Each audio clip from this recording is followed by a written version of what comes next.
A lot of this isn't going to make sense to you, and I'm sorry about that. I'm just going to start at the beginning, with the house.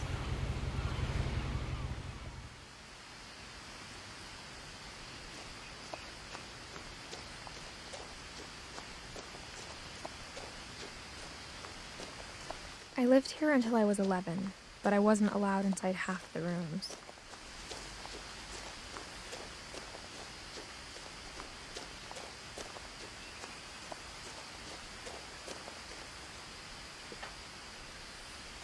Inside the mailbox were bills from 7 years ago, marked urgent, open immediately. I hadn't been back since my brother Lewis's funeral.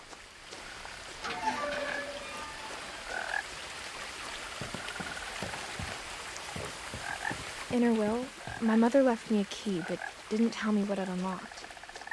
Maybe she thought I'd know, or she thought that the mystery would be enough to bring me back.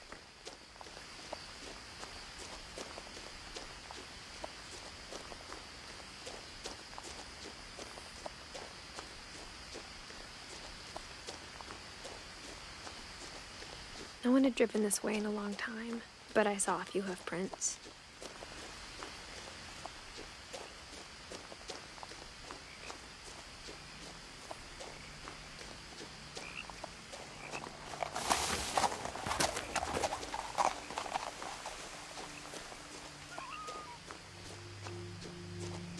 The truth is, even after I inherited the house, I never thought I'd come back to it.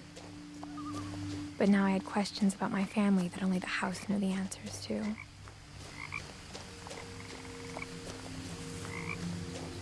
The house was exactly like I remembered it, the way I'd been dreaming about it.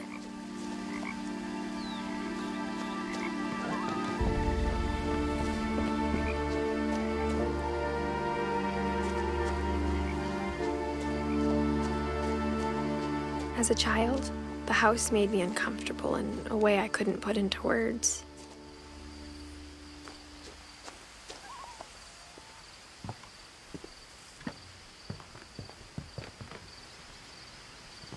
Now, as a 17-year-old, I knew exactly what those words were.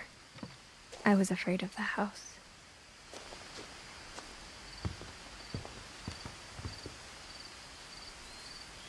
I hoped the key might unlock the front door. It didn't.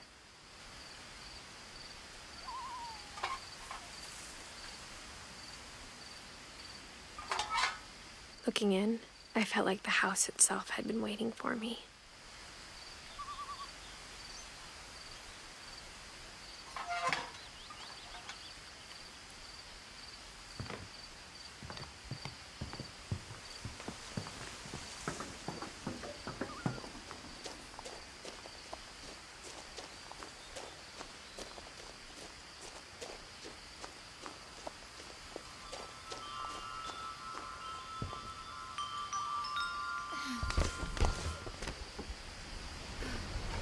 Crawling through the doggy door used to be a lot easier when I was 11.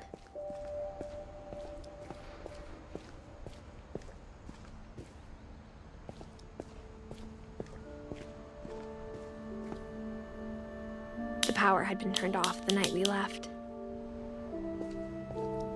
For the first time in years, I felt like I was home.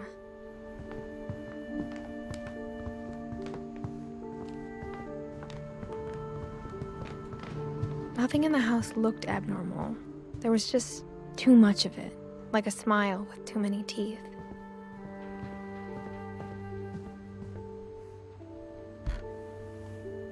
Edie told me once that every Finch who ever lived is buried somewhere in the library.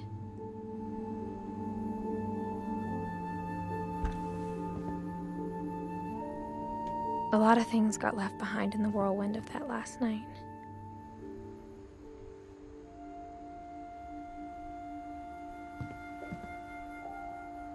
My mom wasn't much of an optimist, but she never stopped believing that my brother Milton was alive.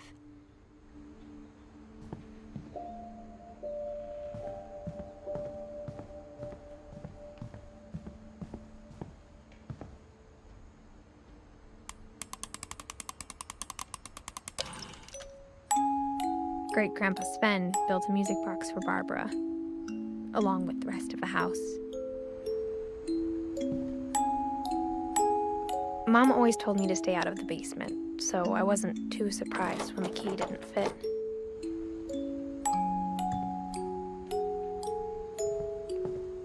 Even the fireplace had a story. Edie told me the bricks came from the original house, after it sank.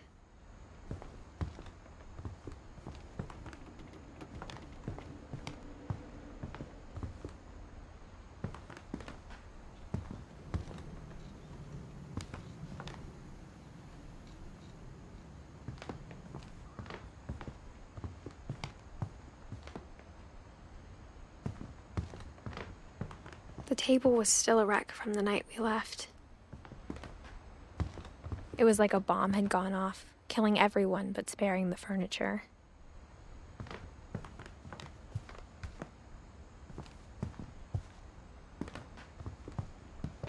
My mom was the only one of us who could imagine Great-Grandma Edie living in a nursing home.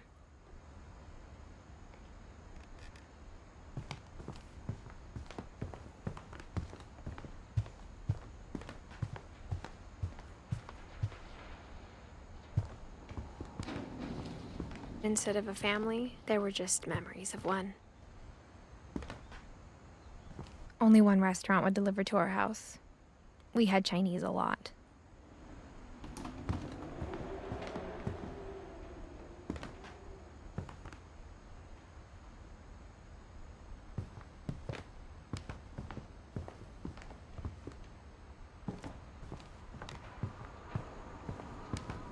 After Louis started working at the cannery, we all got pretty sick of salmon.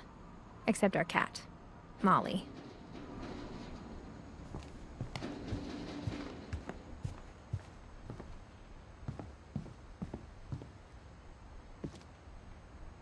After Milton disappeared, Mom sealed up all the bedrooms. Then Edie retaliated and drilled peepholes.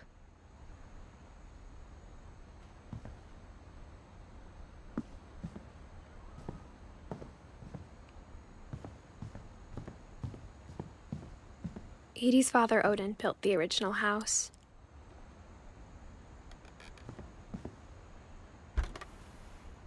Barbara was a child star for 2 years, until America grew out of it.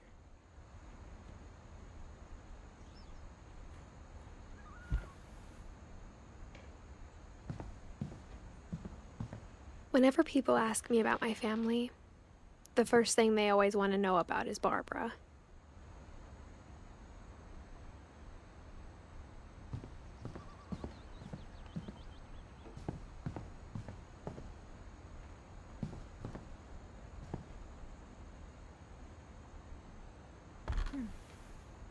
The last time I was in Edith Sr.'s room, I was 10 and she was painting my portrait.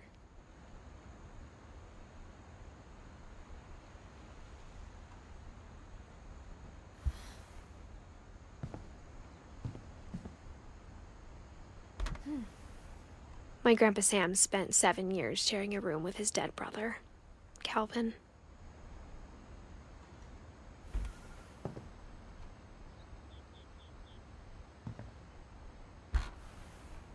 As a kid, I just assumed every house had peepholes and sealed rooms you weren't allowed inside of.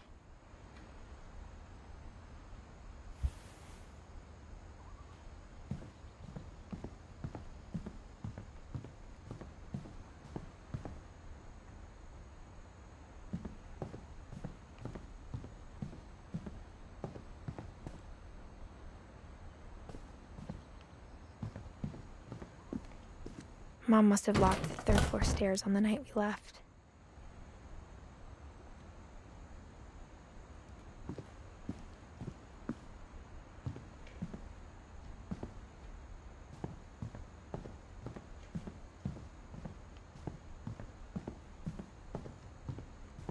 I spent a lot of time playing in Great Uncle Walter's room.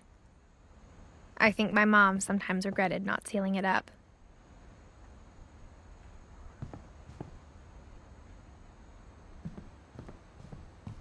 Louis told me there were secret passages, but I never believed him.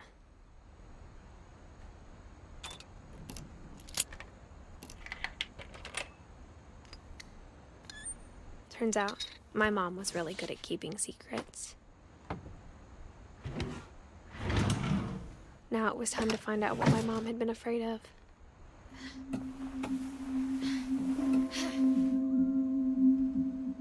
Reading this, maybe it sounds like I had a plan.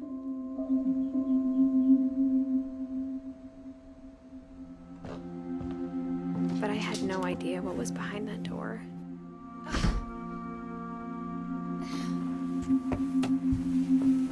Just like I had no idea where all this was gonna lead.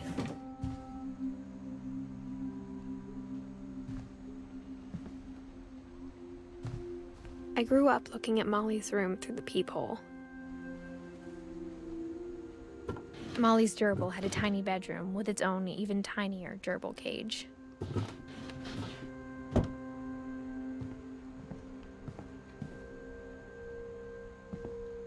Being inside for the first time, I felt like I'd stepped behind a painting.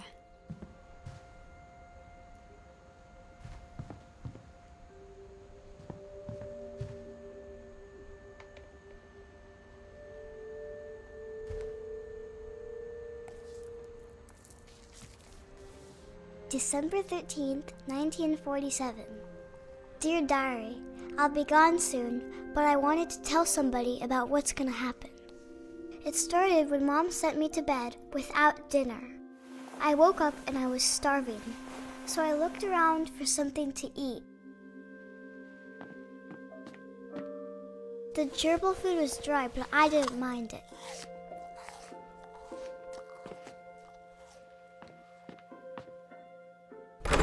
Mom, can I come out now? Sweetheart, it's late. Go to sleep.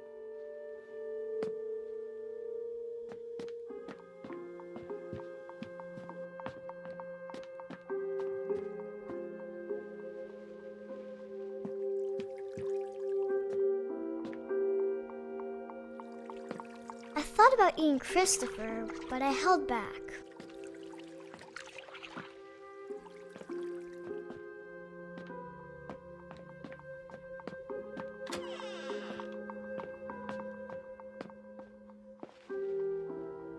I kept eating and eating.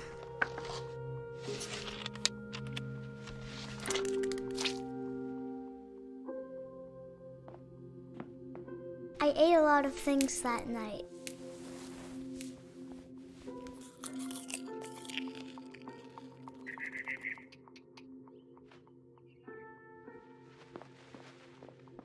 Then I heard chirping outside my window. It was a barn swallow going back to her nest. I reached out for her.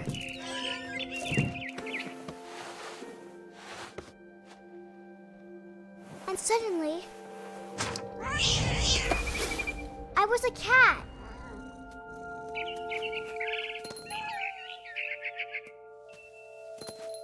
I tried to be quiet, but the bird was really scared.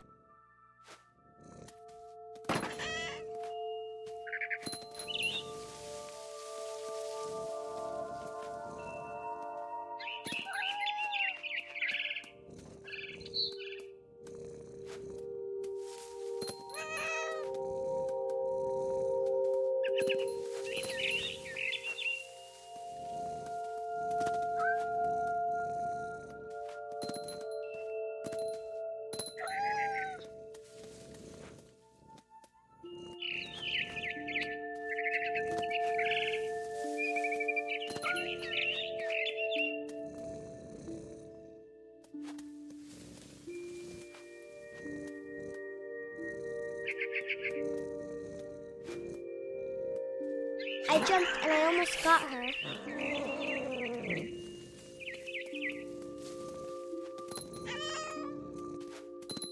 I could tell she was getting really tired.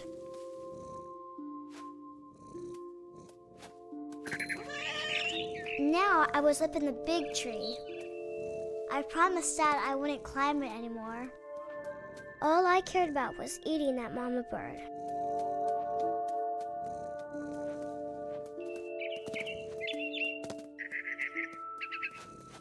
I gobbled her up. And suddenly, I was an owl. First, all I heard was the wind. Then I heard little teeth nibbling in the grass.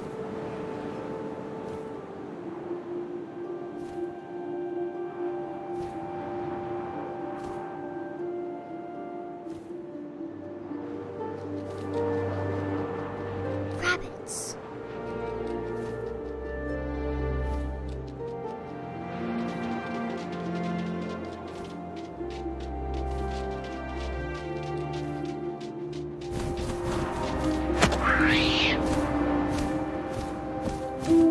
I imagined his face looking up and seeing mine through my talons.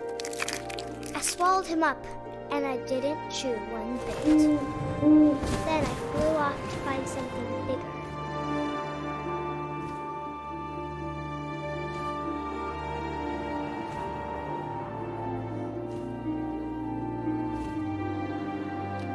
A mama rabbit.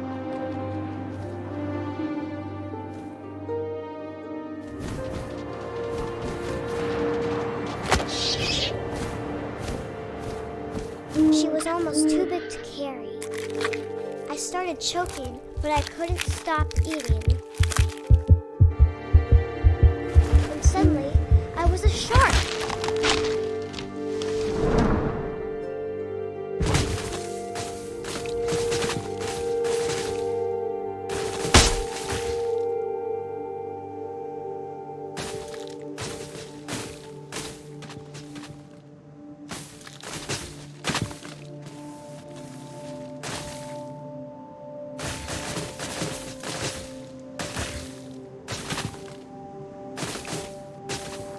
I rolled off a cliff and into the ocean. Now, I was hungrier than ever.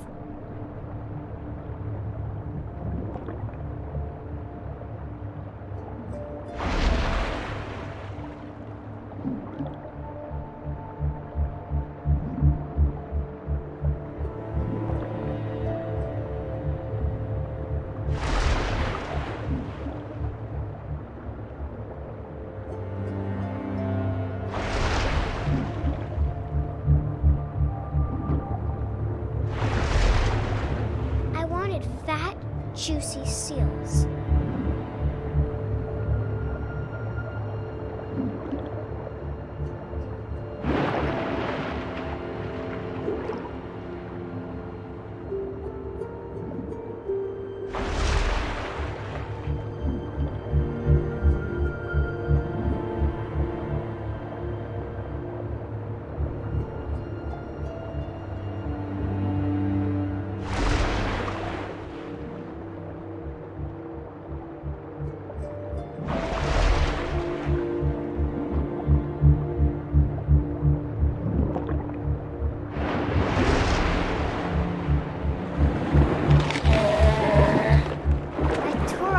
Flipper, and it tasted really good.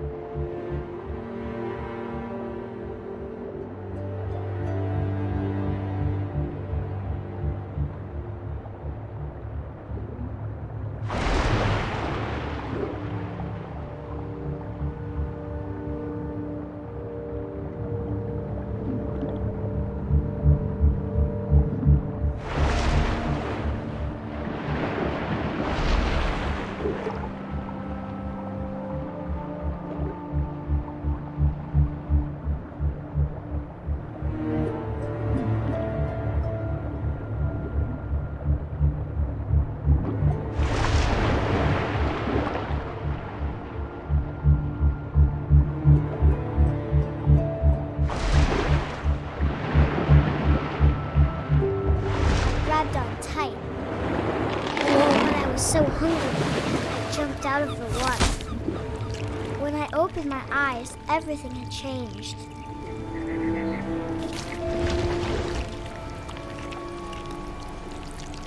Now I was a monster, and I smelled people everywhere.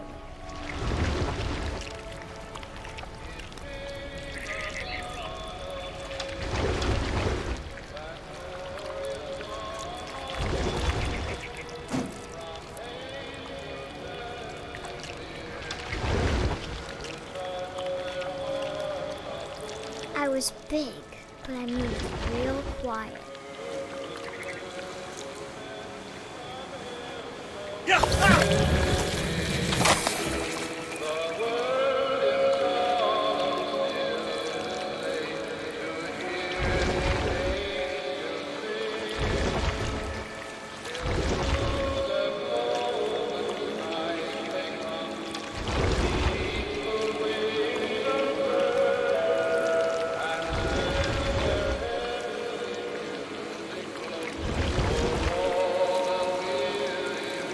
I wanted to stop, but also I didn't.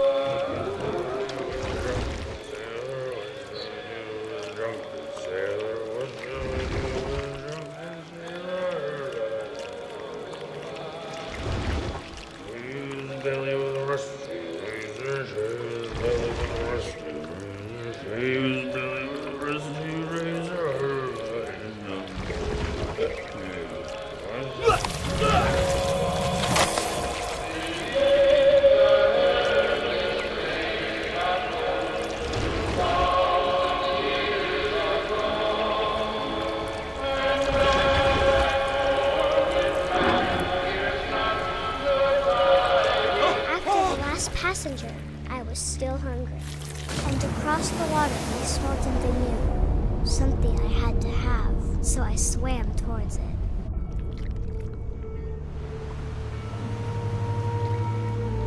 I slithered onto the sand, and the good smell went into an old pipe.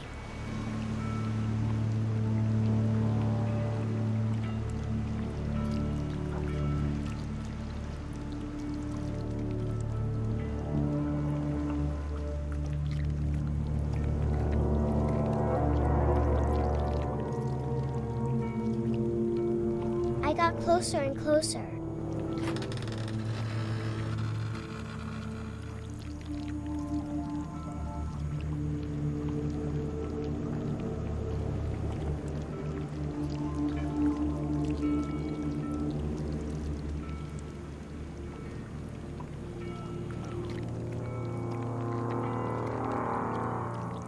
All of my stomach started growling. And suddenly, I was me again. I held my breath for a long time, but I couldn't hear anything. I think it's waiting for me to fall asleep. But it's not going to wait much longer. It needs to feed, and we both know I will be delicious.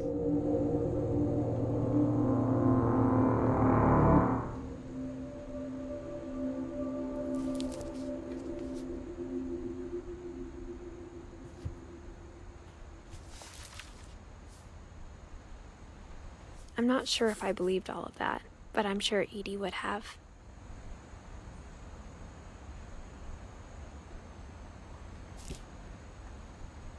I got the sense Edie had spent a lot of time here, before my mom sealed the doors.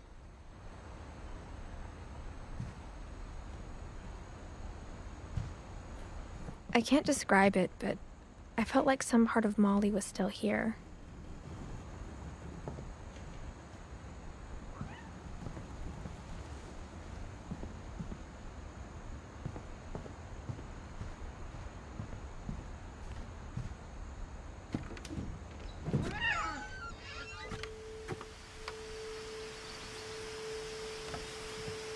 This will be obvious later, but my mom never told me any of these stories.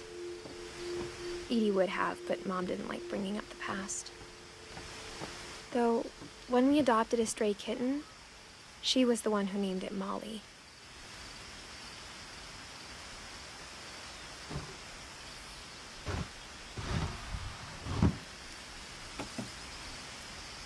I spent a lot of time in Great-Grandma Edie's room.